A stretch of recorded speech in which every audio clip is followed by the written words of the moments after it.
Chers amis, bienvenue à un nouvel épisode aujourd'hui sur l'Atlas politique. Dans cette vidéo, nous parlerons de la stratégie ukrainienne visant à attaquer les raffineries de pétrole russe, dans le but très clair d'impact sur la principale source de revenus de Vladimir Poutine. Et si vous n'êtes pas encore abonné à la chaîne, abonnez-vous dès maintenant et activez la cloche des notifications pour ne manquer aucune nouveauté.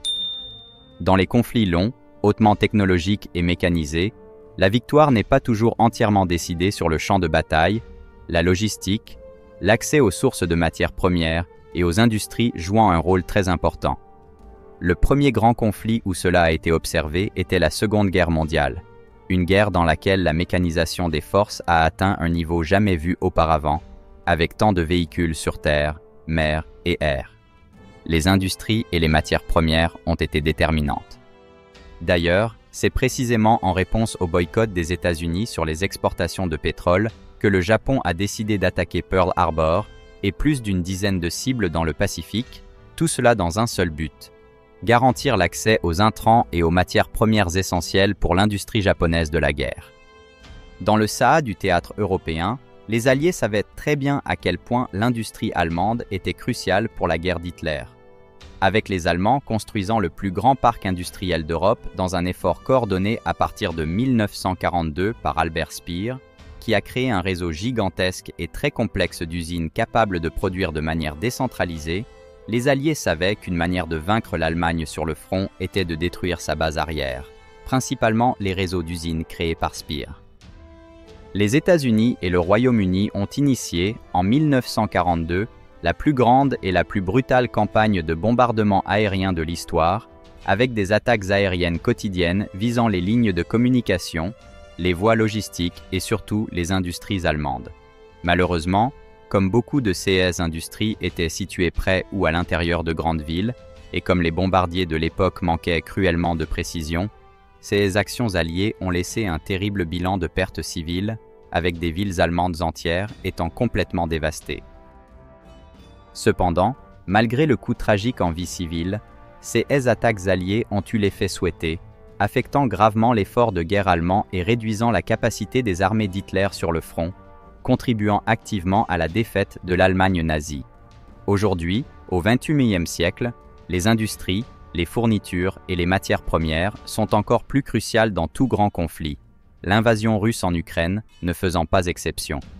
Pendant la guerre froide, l'Union soviétique a créé le deuxième plus grand complexe industriel de défense au monde, juste derrière les États-Unis, avec des milliers d'industries réparties sur ce vaste territoire, alimentées par des matières premières, du gaz et du pétrole extrait de la Russie elle-même.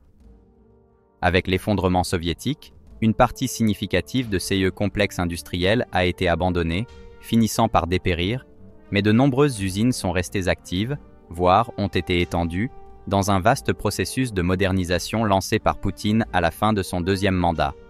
Grâce à cet effort, la Russie a réussi à développer une industrie moderne et assez complète, et bien qu'elle soit encore très dépendante d'articles particulièrement avancés tels que les circuits électroniques et les microprocesseurs, la Russie est aujourd'hui capable de produire à partir de zéro ou d'assembler avec des pièces acquises à l'étranger tous ceux dont elle a besoin pour sa défense, résultant en un arsenal hautement technologique composé d'une large gamme de missiles balistiques et de croisières, et bien sûr, de drones d'observation et d'attaque, si cruciaux pour la guerre moderne.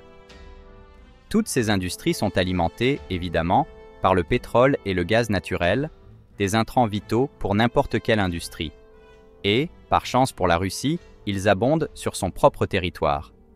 En termes de gaz naturel, la Russie est le deuxième plus grand producteur mondial, derrière seulement les États-Unis. Et en termes de réserves estimées de pétrole, elle se classe 8e, avec l'équivalent de près de 5% de toutes les réserves mondiales. Avec autant de pétrole et de gaz naturel, Poutine peut répondre à la demande de son industrie, avec encore beaucoup à vendre à l'étranger. Des ventes importantes pour financer son effort d'invasion de l'Ukraine. Cela signifie que le pétrole et le gaz naturel en Russie sont doublement importants pour l'effort de guerre de Poutine. C'est crucial pour alimenter l'industrie, la production d'armes et de véhicules, et c'est essentiel pour générer des revenus afin de financer son immense armée d'invasion. Et bien sûr, l'Ukraine est consciente de tout cela, et, à l'instar de CE que les Alliés ont fait pendant la Seconde Guerre mondiale, les Ukrainiens ciblent également spécifiquement les industries russes qui soutiennent l'invasion. Depuis le début de la guerre lancée par Poutine le 24 février 2022, l'Ukraine mène des attaques sporadiques contre les dépôts et les raffineries russes. Mais ces derniers mois, ces attaques sont devenues beaucoup plus intenses et, tout aussi important, beaucoup plus précises et efficaces. Il est important de souligner un détail très important. Ces attaques ukrainiennes se déroulent profondément à l'intérieur de la Russie, la dernière en date étant celle de CE jeudi 25 janvier, frappant l'une des plus grandes raffineries russes sur les rives de la mer Noire, située dans la ville de Tuapse, à 1100 km de la position ukrainienne la plus proche. Quelques jours avant cette attaque, l'Ukraine a détruit une autre raffinerie russe dans l'oblast de Leningrad, à environ 500 km de distance, avec une dizaine d'autres attaques menées au cours des derniers mois, la plupart contre des raffineries situées à des centaines de kilomètres.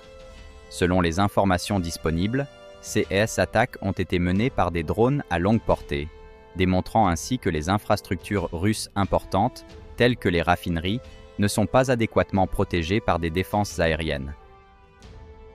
À travers ces attaques, l'Ukraine atteint deux objectifs simultanément. Elle touche le principal moyen alimentant les usines militaires russes et affecte le raffinage du pétrole, dont la vente sert à financer l'effort de guerre de Poutine en Ukraine. Et comme ce sont des moyens d'attaque hautement précis, ils n'affectent pas les civils vivant dans la région. Chers amis, la question qui persiste.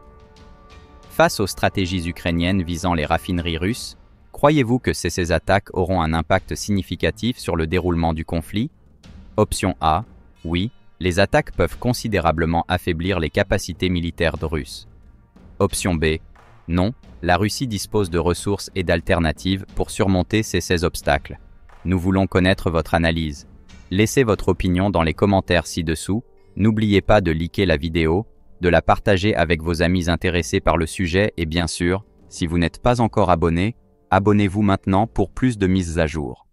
À la prochaine édition, que la paix prévale.